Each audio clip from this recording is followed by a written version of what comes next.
So finally আমরা station পৌঁছে গেছি। আর তোমরা দেখলেই কত বৃষ্টি, বাপরে পুরো রাস্তাতে অনেক বৃষ্টি, অনেক জ্যাম ছিল।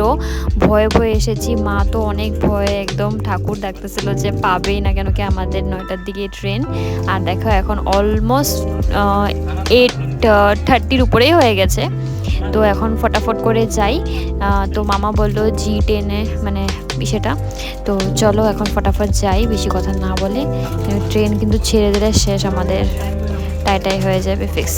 তো চলো, 8:36 হয়ে গেছে আমাদের, কিন্তু 9টার দিকে ট্রেন। তো ফটাফট করে যাচ্ছি। আর মামা মামির এখনও আসে নাই, সেটারও টেনশন। তো চলো আগে আমরা উঠে নিই, তারপরে মামা মামিকে মানে ফোন করছি, ওরাও পেয়ে গেছে বললো। তো চলো অন্য আগে সিটটা খুঁজে নিই আমরা।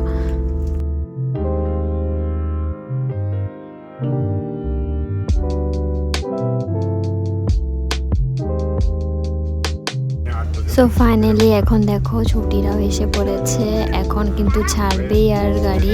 মামা ওরা কিন্তু অনেক লেট করে এসেছে, আমরা ভয় পেয়ে গিয়েছিলাম। তো যাই হোক এখন সবাই আমরা এসে পড়েছি। এখন দেখো আমরা সবাই সবার সিটে এখন বসবো। তো এই যে সবার কিন্তু আমাদের একসাথেই আমাদের সিট। আর এই যে দেখো এখন আমরা সবাই একসাথে বসেছি। আর এই যে দেখো ট্রেনও ছেড়ে দিয়েছে, এই যে ছুটি দেখো। তো অনেক মজা হবে, ভিডিওসগুলো সব দেখবে, তোমরা স্কিপ করবে না, অনেক ভিডিও আসবে। তো দেখার জন্য কিন্তু সাবস্ক্রাইব করতে একদমই ভুলবে না, লাইক কমেন্ট সাবস্ক্রাইব করে দিও। বাই বাই, কালকে দেখা হবে।